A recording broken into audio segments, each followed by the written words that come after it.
பசுமை செஞ்சிருக்காங்க. இன்னைக்கு இந்த வீடியோவில் என்ன பார்க்க போகிறோம் அப்படின்னு பார்த்தீங்கன்னா, நம்ம மார்கன் அப்படின்ற ஒரு இயற்கை விவசாயத்தை சந்திக்க போகிறோம். இது வேலூரில் இருக்காருங்க. விவசாயிகளுக்காக நிறைய போராட்டங்களை பண்ணி அதை வெற்றி அடைஞ்சிருக்காரு. இன்னைக்கு இந்த வீடியோவில் பார்த்தீங்கன்னா, அவர் தென்னை அப்படின்னும் போது தென்னை ரொம்ப பிரதான பயிர். ஏன்னா பெத்த பிள்ளை காப்பாற்றணும் பரவாயில்ல, தென்னம்பிள்ளை காப்பாற்றணுன்ற பழமொழி எழுத தெரியும். அதனால் தென்னையை எப்படி சாகுபடி பண்ணுறது, காய் எப்படி தேர்வுப்படுத்தணும் பல பேருக்கு தெரியல. அதில் வர நோய்கள்லாம் கூட சில பேரால் அது தீர்வு காண முடியல. இன்னைக்கு இந்த வீடியோவில் மார்கன் ஐயா ஒரு தென்னை மரத்தை பயிரிடுறவங்க நிலத்தை என்ன பண்ணணும், எந்த மாதிரி காய் செலக்ட் பண்ணணும், எப்படி மகசூல் எடுக்கலாம், என்ன மாதிரி உரங்கள் கொடுக்கலாம், பூச்சி நோய் தாக்குதல் அதை எப்படி சமாளிக்கணும்னு பல கேள்விகள் இப்போ நம்ம மார்கன் ஐயா கேட்க போகிறோம். அதுக்கு என்ன மாதிரி பதில்கள் சொல்கிறாரு அப்படின்றத இந்த வீடியோ பார்க்கலாங்க. வணக்கம். வேலூர் மாவட்டம் கேவிப்பன் தாலுக்கா மேல்மயில் கிருஷ்ணாபுரம் கிராமம். நான் வேளாண்மை தொடர்பு விவசாயியாக உள்ளேன். இயற்கை விவசாயி. நான் எத்தனை ஏக்கர் நிலம் இருக்கு உங்களுக்கு? எங்களது 3 ஏக்கர் இருக்கு. என்னென்ன விவசாயம் பண்றீங்க? நிலக்கடலை, உளுந்து, காராமணி பயிர் வகையை அதிகமாக பயன்படுத்துவேன். ஏன்னா தண்ணி நம்ம பக்கம் குறைவா உள்ளதால் அந்த பயிர் நான் தேர்ந்தெடுத்துள்ளேன். தண்ணி குறைவா இருந்தா அந்த பக்கம் அது 75 நாள் 80 நாள் அறுவடை முடிந்து விடும். அதனால அதை தேர்வு செய்வேன். சரிங்க. இப்ப நிறைய பேருக்கு தென்னை எப்படி செலக்ட் பண்ணணும், தென்னை ரகத்தை எப்படி செலக்ட் பண்ணணும், அதை எப்படி உரம் கொடுக்கணும், பூச்சி நோய் வந்தா எப்படி அதை நிவர்த்தி பண்ணணுன்ற நிறைய தகவல்கள் தெரியல. அதை பத்தி நீங்க சொல்ல முடியுமா? நீங்க தெரியும். சரிங்க. இப்ப தென்னை அப்படின்னும் போது என்ன ரகம் செலக்ட் பண்ணி எப்படி கண்ணு தேர்ந்து அதை சொல்ல முடியும்? ரகங்கள் பார்த்தா நட்டை, கொட்டை, கொட்டை நட்டை, இளநீர் ரெண்டுத்துக்கும் பயன்படுத்த மாதிரி கொப்பரை தேங்காய்க்கு பல வகை உண்டு. அந்த ஏரியாவில் தண்ணி வளம் எப்படி உள்ளதோ அதை பார்த்து அவர் விருப்பத்துக்கு ஏற்ப தண்ணி வசதிக்கு ஏற்ப தேர்வு செய்யலாம். ரெண்டாவது தேங்காய் தேர்வு செய்வது உடலியாக உள்ள ஒரு தேங்காய் தண்ணி வளத்தில் இருக்கக்கூடாது. அந்த மரம் காய்ச்சலாக இருக்கக்கூடாது. காய்ச்சலும் காய்ச்சலாக அந்த மரம் இருக்கணும். தண்ணி இது தேங்காய் உருளையா இருக்கணும், வாழை இருக்கக்கூடாது, குண்டா இருக்கணும் தேங்காய்.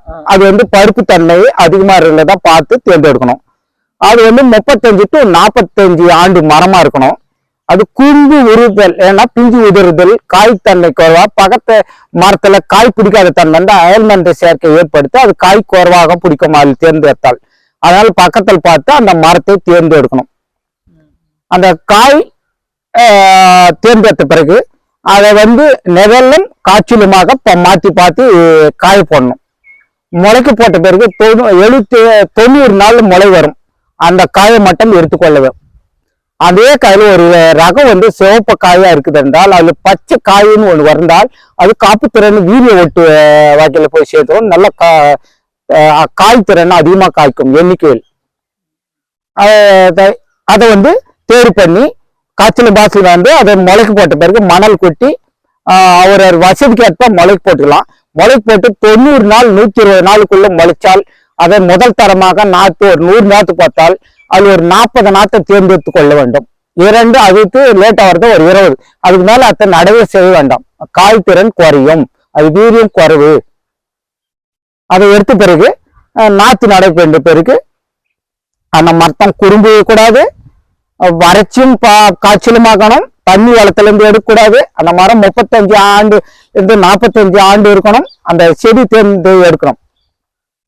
காய் பருப்பு திறன் இருக்கணும். 450 மில்லிகிராம் இருக்கணும். அந்த இது என்னது தேங்காய் பருப்பு அவர் காய் 450 இருக்கணும். அது கொள்ளகத்தை தேர்ந்தெடுக்கக்கூடாது.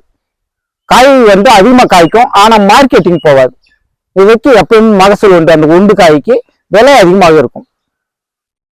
அப்புறம் ஒரு தேங்காய் முளை போட்டு செடி ஒரு மாதத்துக்கு ஒரு இலை வரும். 2 அடி 2 அடி ஒரு ஆழம் எடுத்து என்னது காட்ட முடியும் எங்க வரும், எப்படி இலை வரும்? இலை வருமா? அது செடியில் தான் காட்ட முடியும். அதை குறுத்து முளைக்கு போட்ட பிறகு பாலையில கூட காட்ட முடியாதுங்களா? இல்ல அது அந்த செடி காட்டலாம். அதுக்கு இது பாரு அந்த கட்டி வச்சுக்கிறாங்களே அதை காட்டலாம் ஒண்ணா.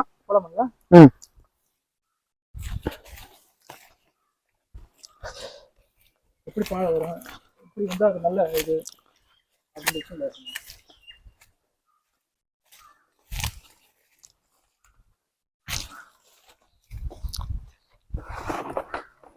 இது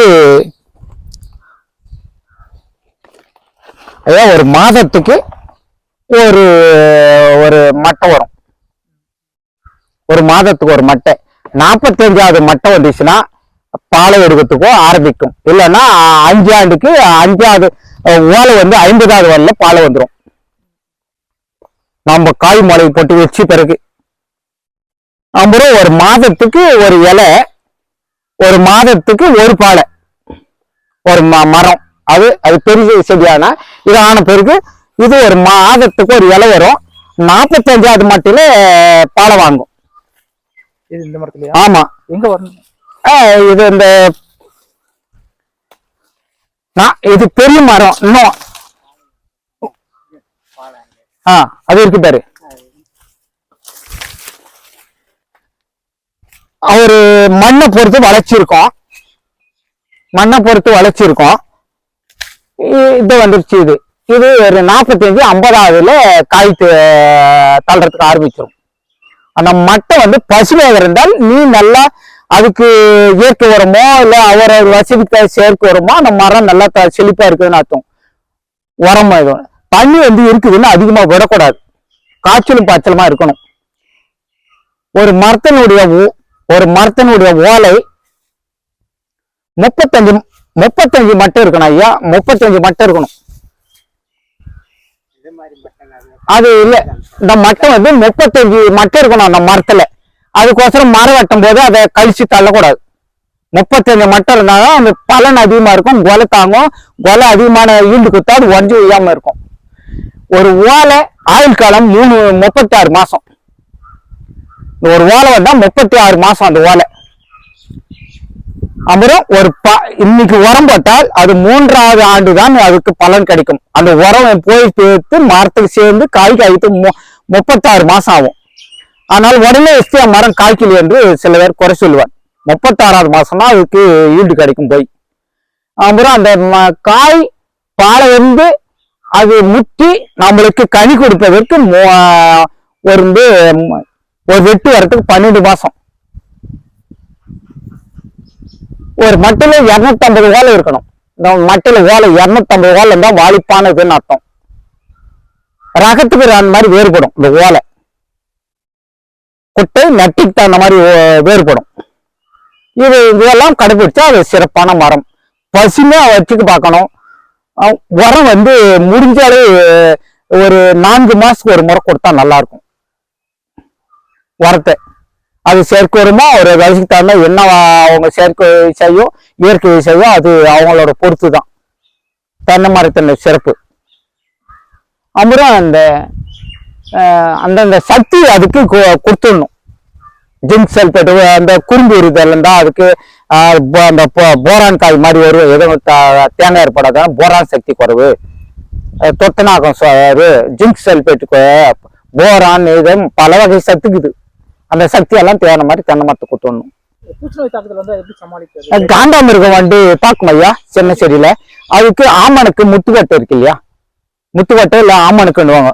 அந்த முத்துக்கட்டையை வறுத்துட்டு ஒரு தோப்புக்கு ஒரு 50 மரத்துக்கு ஒரு 3 தாவல வச்சுட்டா அந்த வண்டு இனக்கழிச்சிக்காக வந்து அதுல உண்டு செத்துரும். அப்புறம் குப்பை வந்து புதுசா சாணத்தை வந்து பச்சையாக நிலத்துல மரத்துக்கிட்ட கொட்டக்கூடாது. அது கொட்டினா அதுதான் மண்பு ஏற்பட்டு காண்டாமிருக வந்து அந்த ஏற்படும். அப்புறம் நிலத்துல டிராக்டர் ஓட்டும் போதோ ஒரு நிலத்துல வேலை செய்யும் போதோ அறுவடை செய்யும் போது நிலத்துல வந்து கத்தியை போட்டு கொட்டக்கூடாது. அது மூலமா ஊடுருவி நோய் பரவும். அவர் காண்டாமிருகத்தை வந்து நோய் அழிக்கணும். அப்படி நோய் கண்ட உடனே இதுக்கு சுண்ணாம்பு அடிக்கணும். சுண்ணாம்பு இல்லைன்னா அவரு என்ன இயற்கை விவசாயியோ அந்த மாதிரி பூஞ்சான போய் சரிட்டா அது மரத்துல ஏறி குறித்து தாக்காது. வண்டு எப்பயுமே மேல் நோக்கி அதிகமா பறக்காது. அதனால கீழே ஒரு 4 அடிக்கு அதை அடிச்சு விடணும். சுண்ணாம்பு ஏதோ ஒரு கரைசல் அடிச்சுட்டா அது மேலே ஏறி தாக்காது. மகசூல் அதிகமா எடுக்கிறதுக்கு என்ன வேலைகள் பண்ணணும்? மகசூல் அது மாதிரி தரமான ரகம், தண்ணி, உரம் இடுதல், அப்புறம் பராமரித்தல் தேவை. அப்புறம் தேர்ந்தெடுக்கும் போது அதை குறும்பு இல்லாத மரத்தை பார்த்து அது குறும்புனா பிஞ்சு எதிராத மரத்தை தேர்ந்தெடுக்கணும். நல்ல தென்னை வளர்க்கலாம். தேங்காய் நல்லா ஈஸியான பயிர் தான். அதுக்கு வந்து டெய்லியும் தண்ணி கட்டுவாங்க. ஒன்னா அதுக்கு பார்த்தாங்கன்னா 160 லிட்டர் தண்ணி தேவை ஒரு நாள் ஒன்றுக்கு. அதுக்கு மேல அதிகமா தேவை கிடையாது. அதிகமான தண்ணி இருந்தாலும் அது மூச்சு முட்டி காய் திறன் குறையும். அது மண்ணுக்கு ஏற்ப வேறுபடும். களிமண் பகுதி, மணல் பகுதி, அது மாதிரி மண்ணுக்கு ஏற்ற மாதிரி வேறுபடும். உங்கள்கிட்ட அங்கே காய் பார்த்தோம், அந்த காய் எதனா காட்ட முடியுமா? இதுக்கு இந்த காய் இப்படி தரமா இருக்கணும் எதனா உண்டா இருக்கா? இல்ல அந்த அளவுக்கு அங்க இல்ல. சரிங்க, நான் கேட்ட கேள்விக்கு வந்து நிறைய விஷயங்களை எங்கிட்ட பகிர்ந்துருக்கீங்க. பசுமைசர் சார்பா நான் வாழ்த்து நினைக்கிறேன். நன்றிங்க. வணக்கம் ஐயா. என்னை வந்து உரையாடல் ஏதோன்னு விவசாய என் கருத்து கேட்டதுக்கு நான் ரொம்ப நன்றி.